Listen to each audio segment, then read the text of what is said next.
Okay, friends, before this video starts, I wanted to show you something cool I just figured out. So, if you translate Interea from Italian, Interea, you get whole.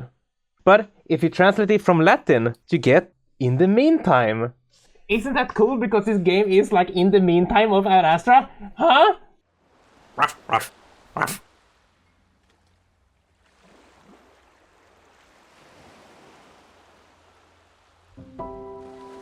Hey friends, it's your Bo the Doggo, and welcome to Interea.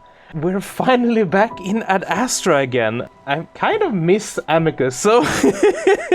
and of course Nefero, and Alex, and Cassius, and Virginia. I think that this game takes place like after Amicus becomes the Emperor, and him and the playable character travels Adastra to see like Lux and all the places that were out there. So it takes place during Adastra. Anyhow, gonna play this without suits or no face cam, except for like important pieces where we talk about what's happening. But other than that, enjoy.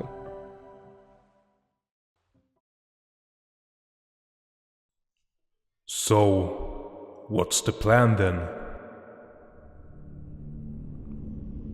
The dragon floats at a single isolated point in the vast universe. You know that whenever I speak, it's with the utmost respect. Don't you know all? If that was sarcasm, you would know, so why ask?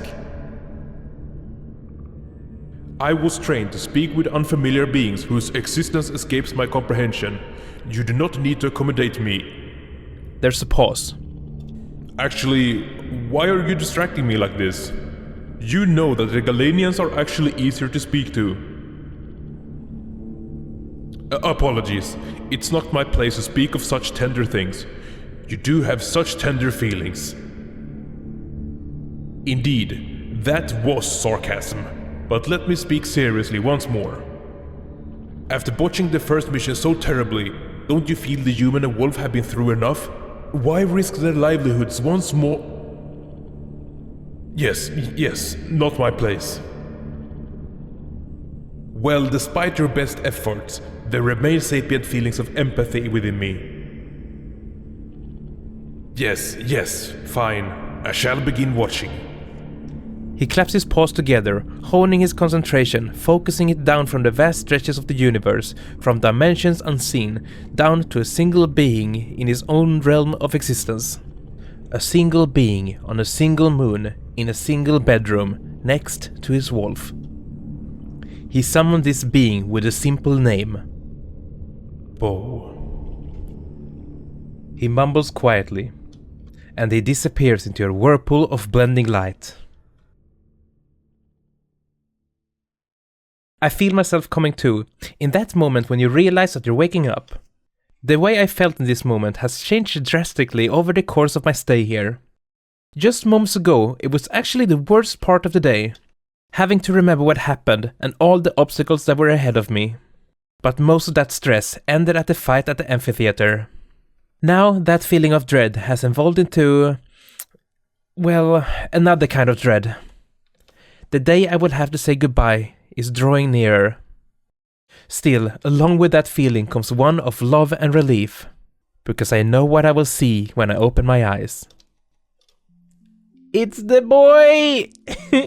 Sure enough, the Emperor of Adastra is splayed out before me, leaving himself exposed in a way that he never would while awake. Well, at least when it isn't just the two of us. The warmer months of Adastra have arrived, about the same as it was when I first landed on the moon. And because of that, the bedding is especially light, and our only blanket is pulled down to the point that it almost makes him look like a tastefully covered up model. He doesn't really need a blanket, and in fact he hardly ever used them before he met me. Now he does it for my benefit, starting the night with his body and the blanket wrapped my furless body. Then usually by the end of the night, we both become so hot that we end up splayed out, the blanket weathered up off to the side. I like the position of it now though. It's like he can feel my eyes on him though. He shifts, then yawns hugely. I stare into that gaping maw for a moment, and for some reason tempted to poke my head inside. It's something I would do sometimes when he was yawning particularly hard. Something that was always sure to annoy him. Sounds like something I would do with Chaser. It's probably less of a good idea to do while he's still mostly asleep. There's enough power behind those jaws to easily sever any body part I have. He has to consciously restrain himself, even when handling me casually, so better to leave the teasing for when he's fully conscious. I smirk at the slight whine at the end of his yawn, kind of like I heard dogs do back on Earth. If he wasn't aware of me earlier, the soft exhale of air from my stifled laugh gives me away. That piercing blue eye is on me in an instant, and I'm a little startled by how quickly he honed in on me. Amicus isn't always in the best moods when he wakes up, especially these days. I clear my throat. Good morning, Amicus. He doesn't say anything, just eyeing me suspiciously. What? You find something amusing? Amicus is using his emperor voice on me, a serious tone that I reluctantly have to admit suits him well. But I know the playful, outgoing man beneath that regal exterior, so it doesn't really work on me. I don't think that amusing is the right word, my emperor. I glide my hand over the fur of his chest, feeling the swell of muscles before dipping into the valley between his pecs. His little act falters. Slowly he lays back, and I feel him relax even more than he already was. I feel his abs lose all tension as I rub the hand through his belly fur, rubbing it in a circle and mussing it up a bit. To this day, I find myself marveling over his body. His massive size compared to my own is awe-inspiring enough, but also to feel how soft he can become, despite the latent power I know sits behind the relaxed padded muscle. It's something I got to feel regularly at night now, my hands clasping his sides while his chin is against the top of my head. I work to control my thoughts, knowing that Amicus doesn't have time for distractions like that in the morning. Slowly, I pull my hand back slightly, sighing. And of course, he notices. What's the matter? Nothing. Amicus rumbles deep in his chest the way that the wolves somehow are able to do. Then he turns heavily onto his side, purposefully keeping his paws up so that he stays exposed, encouraging me to keep rubbing. And probably just enjoying showing off what he knows that I really like. You are the one that always brings up our communication, as you put it. He breathes in deeply, his chest swelling out and his stomach sucking in a bit, showing off his figure.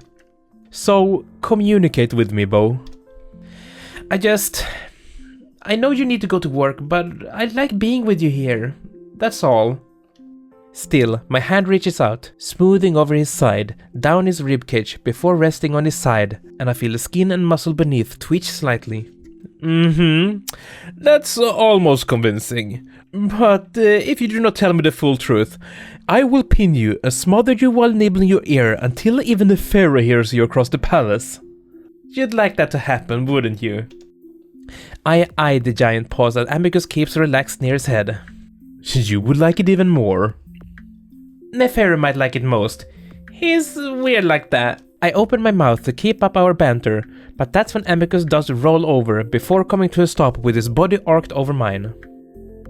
He keeps himself on his knees and elbows so as to keep his weight off of me. I cringe, preparing myself for the overwhelming way his flexible tongue is able to tickle my ear, but instead he presses his lips to mine. I lay underneath him, forcing myself to relax. Finally he pulls back, narrowing his gaze down his muzzle, looking me in the eye. I love you, but we will discuss this further when I return. His more serious demeanor is melting away as he becomes more awake, rolling away to stand up next to the bed. I sit there ruefully, keeping myself covered with the blanket so my erection isn't that obvious. That was mean. There's something just a little embarrassing about how I've known Amicus this long, yet he still has this kind of power over me. I was teasing. Partially. I will want to know if something is really bothering you though. Is it the moon tour? I thought you'd be excited. I am. Seriously, I am fine. I'm just glad we get to have these moments in the morning before you leave, and the week ahead too. I eye his demeanor. Now it looks like something is bothering you. It's strange with you. You tell me something, and yet half of the time it feels like you're telling me the opposite. It's like... He pauses. I narrow my eyes, knowing what's coming. You're a bit of a female. Oh no. I keep my expression stone cold, knowing that he's just trying to coax me into talking more. I also know if I act offended, I will just give him the satisfaction of seeing me contradict myself when it comes to gender equality. You're late. Yes, I was just joking, I get my own satisfaction in seeing Amicus fluster over his failed attempt at teasing. I roll my eyes, waving it off to show that it's alright. We will talk later today for sure, before we leave. We'll have all week to talk. Better hurry before Virginia users come to call you.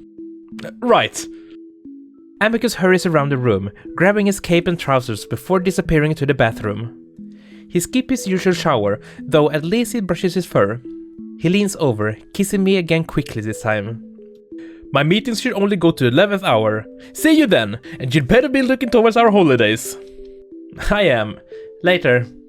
I smile back at him, which seems to satisfy the wolf before he disappears out the door, leaving me alone in the bedroom. I listen to his heavy step thunder down the hallway before sighing heavily again. What do you think, Com? Does the 11th hour really mean the 13th or the 14th? The 11th hour refers to the 11th hour in the 19-hour Adastra day. Thank you, Com. Please pick up where we left off yesterday in Adastra, a history. Very well. I start to get myself ready, but at a much slower pace than Amicus. Meanwhile, I listen to what is considered the quintessential record of wolves on the moon. It takes me several weeks to get through it. It began with the Drusus 10,000 years ago, the moment he named the moon Adastra. Pre-Adastra, the time of Mater, is something I probably won't be getting to anytime soon. It's probably for the best, considering how much more fractured and confusing the moon was in those days. Adastra's history is an easy-to-follow single line of emperorship, though it does start to blur together after 10,000 years. I've started to perk up a bit more as it near the present day, especially with the mentions of Amicus' father, though as I've gotten deeper into the history, I find myself wanting to pull back. While the Volvan approach has always been brutal, it's becoming more difficult to listen to now that it's focused on the father of my lover. Amicus seemed excited for me to learn that part of history, his own history really. I haven't told him I've gotten that point yet though. The ruthless power moves and executions, both of which have occurred countless times over the several millennia, feel quite a bit more personal. Amicus looks up to his father quite a bit, but now that I'm learning more about him... Emperor Poltz saw to it that the Chemians would receive the message loud and clear, so he sent his trusted friend, Cato, to the planet Quarto 2413b, on which Chemia geneticists were uplifting a primitive Wolverine race. At this point, I'm getting into the beginning of the Chemia War. The third one. Even the tone of the record seems to have become more defensive. Just 57 light years away from Adastra, this was an affront to Wolven sovereignty.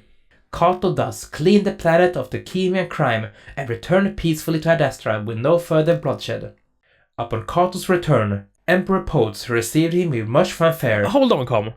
I just finished pulling on my robes, and now I sit on the edge of the bed, wondering if I really wanted to know. It's not like I can change history. Is it really worth knowing something that's already done that might paint my view of Amicus' own father in such a bad light? Well, the answer is yes. Understanding the wolves is the point of why I'm doing this. Come read A Chemian Counterpoint to Adastra, A History, Chapter 12, Section 2. There's a pause. It doesn't take a genius to know that what I just heard had been whitewashed to almost non-existence. Luckily, the Chemian that wrote this correction to Adastran history organized the volume in a way that mirrored Adastra, A History. She wanted it to be as easy as possible to find the Chemian viewpoint on all of Adastran history. Of course, Amicus doesn't know that I've been pairing Chemian records with Adastra's own. But I just needed something to balance all of this out. The planet Deshereth was first explored by the wolves 15,324 years after Chemia's unification. After discarding the planet as barren of promising sapient life, Chemia requested rights from Adastra to explore the planets themselves. This was granted after a price was negotiated and paid in precious metal. Exploration began in 18,342, and within 2 months, a promising sapient life form was discovered in the form of an underground dwelling Wolverine creature. Uplifting was initiated, but only 200 years into this project, Adastra finally learned of this sapient life form they missed centuries ago.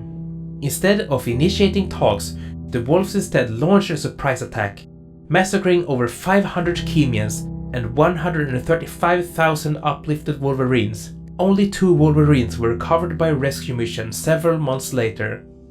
The atrocities committed against this peaceful uplift mission included extensive use of incendiary weaponry. Wanaferotep, the leader of the rescue mission, recalled that burnt corpses were left scattered in the hundreds across the region, left among the ruins of homes, schools, nurseries. Combs, that's enough for today. Yes, Bo. I rub my eyes with my hands, already feeling tired. I could just tell myself that this is someone else's problem, a sin the wolves have to answer to themselves.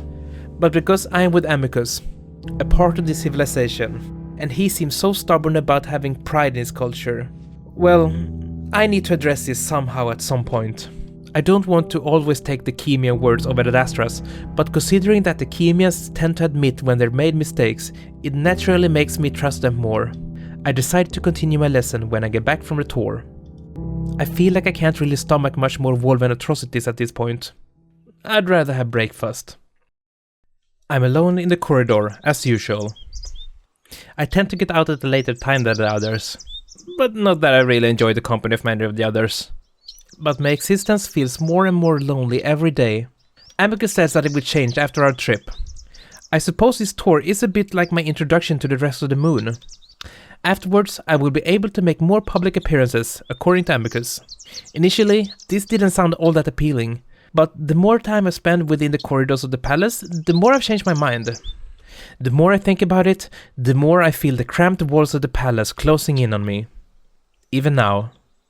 I change my mind on breakfast mid-stride, and instead take the route that will take me to the front of the palace, wanting to go for a swim instead. It's been a while, and they always left me feeling exhausted in a good way. Much different than the tender weakness that the hot baths let me in every morning. Which reminds me, I stopped by the door to the bath on the way, pressing the panel. A wall of steam smothers my face instantly, and I'm glad I decided not to go with the usual routine today. The feeling of suffocation is exactly what I'm trying to avoid right now. Neferu? My voice is weak under the sudden change in humidity. I clear my throat. Neferu? Ah, Bo, I've been waiting for you. There are things I'd like to discuss before... Hey, I'm going for a lake swim instead today. You can join me if you want. There's a pause that goes on for a notable amount of time, then a sigh. There's an echoing sound of sloshing water, then the smacks of it hitting the marble floors. You have quite the knack for choosing the worst of days, you know. Hey, hold on a moment. I'm already moving back into the hall, knowing Neferu well enough at this point not to just stand there and let him prattle on. Why you would choose the harsh cold of the murky, slightly polluted lake over the comforting warmth of the mineral water is beyond me. And with no time to make myself decent thanks to that. I side-eyed the big jackal, wondering why he didn't take the time to at least grab a towel. Hey, it's up to you. I just didn't want to leave you hanging in the bath expecting me to show up. Neferu slips on the marble before catching his balance in a stumble. And why are you naked? I was just gonna wait for you by the lake if you were gonna come. Nothing you haven't seen before, eh? Not in the halls of the palace. And who else might see us? Well, anyone, but I would be most worried about Amicus if I were you. He comes back early sometimes. Ah yes, I suppose that would be a worry. Wolven jealousy, no. I love that furry so much. Wolven jealousy knows no bounds. We exit the palace into the gardens. I think he just finds you annoying. Annoyed by his own jealousy, maybe.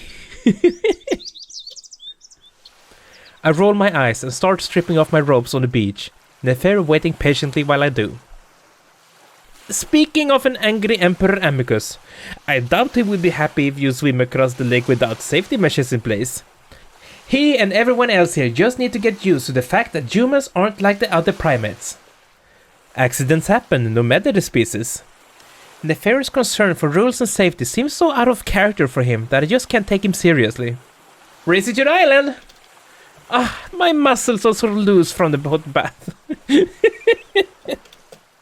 I slapped the water so it splashes on Nefero's naked body, making him gasp. Well, warm up then! Feeling giddy for the moon trip, I assume? It's just nice to get out of that stuffy palace. I start swimming, and even though I have a pretty good head start, Nefero catches up easily, though he swims alongside me at a measured pace. Unlike the wolves, Chemias are rather good swimmers, or at least Nefero is. I started wondering if I should have at least listened to him about the safety measures. At least a sightseer to have something to cling on to in case I cramped or something. I'm not too worried though.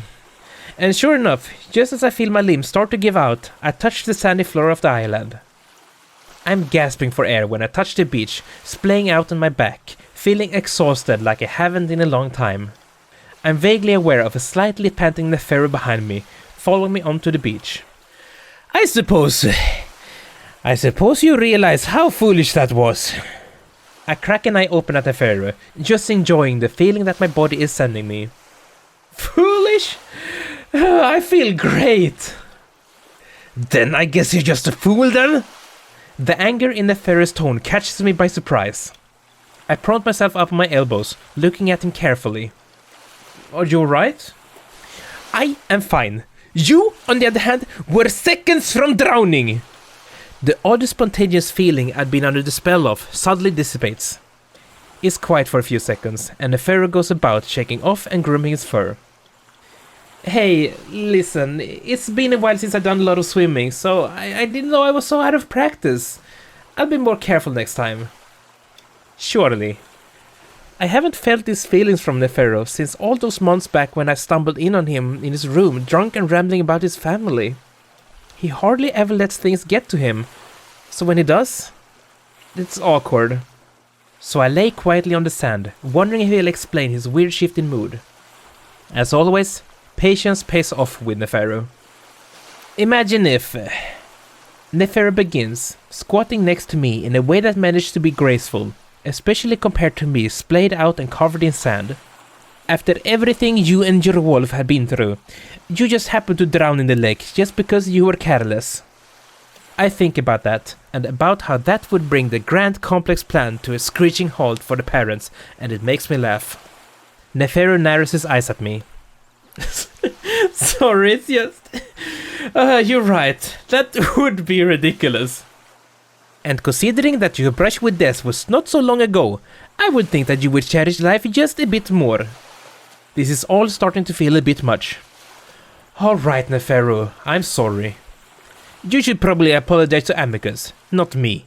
I'm starting to think that this is more of a personal issue on Nefero's part, and I just want to move on. What was it you wanted to talk to me about? Nefero flicks his ears, but seems to let go of this weird little issue for now. Well, it relates a bit to what we were just speaking of. I sigh loudly, but Nefero talks over it. In the sense that I feel that Amicus is probably portraying this as a grand adventure for all of us, instead of taking it a bit more seriously. To the point that I think that he might be forgetting how dangerous this thing can be. Yeah? How so? Well, have you heard of the growing separatist movements in some of the major cities? I think back. I think so. The radicals I want to separate from the parents, right? Well, remember that giving up one's fates to the parents is rather radical itself, as is the amount of change that has occurred under Amicus. I don't think Amicus is all that radical. Oh, by the Wolven standard, he is, trust me. So it's all culminated in this? Nefero pauses with a look of surprise that's almost comical. I look around in confusion. Then his expression turns to one of anger. What? The jackal puts a finger to its lips as he stands, then just walks off into the forest next to us. I listen to the crackling of branches before it goes mostly silent. I look around again, suddenly feeling very vulnerable. I'm actually starting to wonder if these separatists are infiltrating this palace right now, and that's why Nefero wanted to talk to me so badly. But then I hear a yowl that makes me leap up to my feet, heart pounding, not sure if Nefero possibly could have made a sound like that. But then I see what it is. Nefero comes rolling out of the forest 20 feet ahead of me, entangled with something that looks very familiar. Release me, sand dog! What's What's the matter, Alex? We were doing this not so long ago and you very much enjoyed it. We are all known for our acting abilities, as you know. Yes, but you are a terrible actor. You never can resist manhandling me, you brute! Ah, the tables have turned. I remember when you couldn't keep your paws off me. Yes, well, perhaps I mistook you for being better endowed. Did Kato kick you so hard that you shrunk somehow? Ah! Neferu suddenly lets Alex go, letting him face plant right into the sand. The water is simply cold, Alex. A likely excuse. I've been watching the whole exchange with my mouth slightly open. I haven't seen Alex in months. Not only that, but the interaction between the two of them is definitely weird, like they're both used to doing it, and liking it. Neferu collects his breath first from the little tossing match and narrows his eyes down at Alex. Enough stalling for time, Alex. Why are you still spying on us when your cover has been blown and you have no communication with your home moon? First of all, we were here first. I should be suspicious that you come to spy on me. Cassius is here? I look around, not sure if I'm actually wanting to see the wolf or not. Our relationship is definitely complicated after everything that happened. Alex seems to notice me for the first time. Oh, Bo, you are here with the jackal? How are you this? Alex, don't. I guess I sound fed up enough and Alex cuts his usual spiel short. Rude. Oh, I'm rude? I take a step forward and Alex stiffens up. Neferu quickly steps between us. So, Cassius? That's none of your business, Jackal. I'd say after the way that you two have treated me that... Alex, give me that damn vine antenna thing! I'm tired of holding this...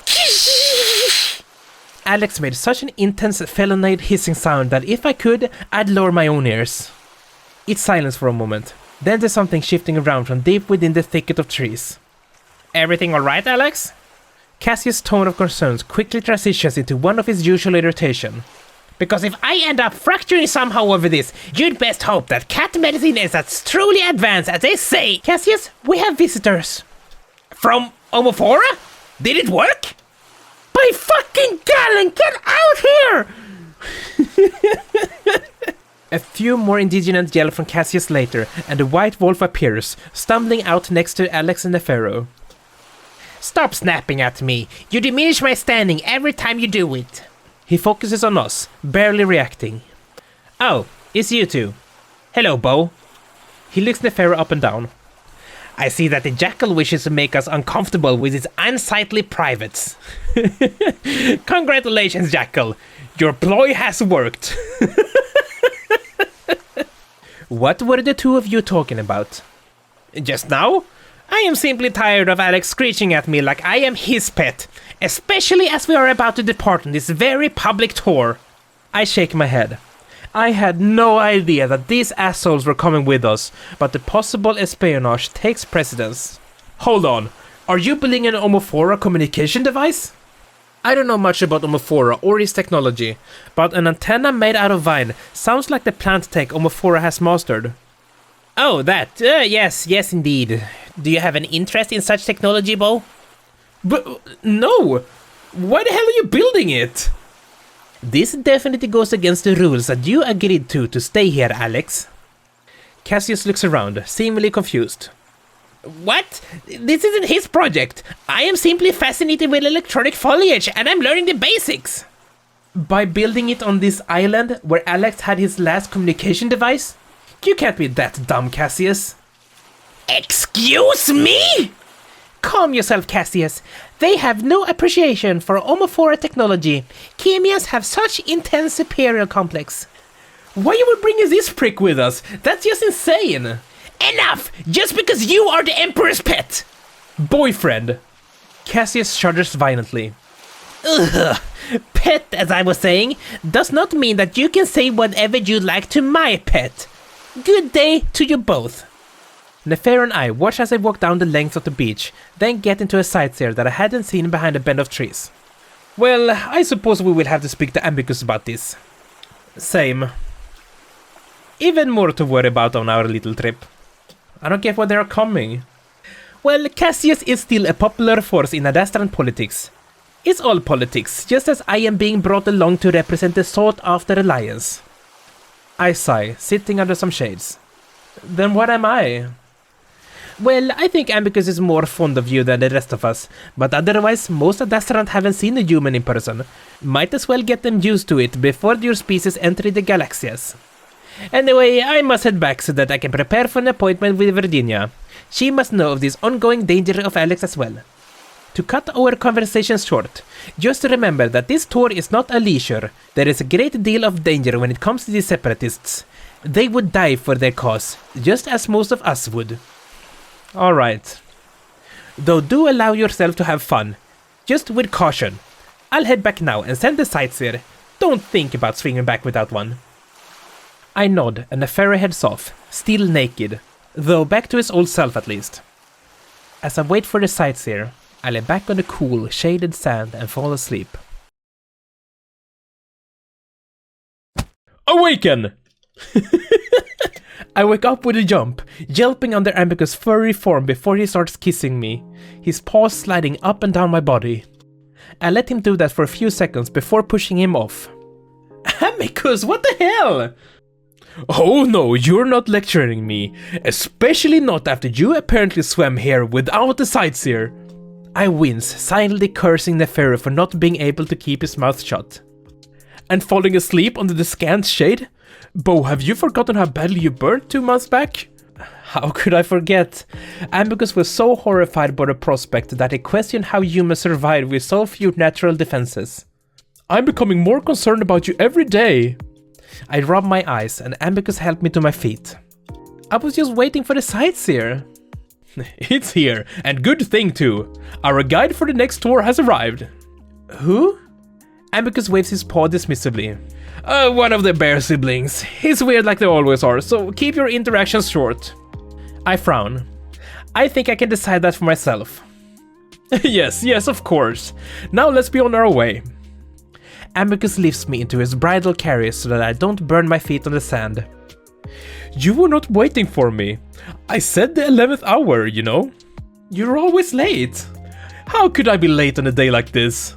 I cling to my fiancé, listening to his deep voice rumble through his chest. Have you packed your essentials? Don't worry, I have not either. Let us prepare for our journey together, Bo. I hope you're excited because I have much planned just for the two of us.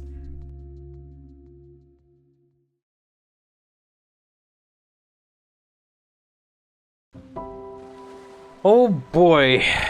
It feels kind of good to be back in Adastra. I'm not gonna lie. Let's see, there are gonna be 2 more episodes of this, and then I hopefully will do some Kimia episodes as well. And I think I will sprinkle in some other games as well during. So this will not be once a week thing. It will be more sparse. So I hope you're all okay with that. But like I said in my Q&A video, I need to take it more easy with making these videos and not like force myself to get the video up every Saturday and like put all of my free time into just making these videos. So yeah, as always, a big thank you to all of my patrons. Thank you for watching. Thank you for all people on my Discord server for hanging out over there. I'm looking forward to make another video with you and to do more stuff with you again. Yeah. So yeah. Anyhow, friends, I love you. So stay awesome and remember to be proud of who you are. And I'll see you in the next one. Bye!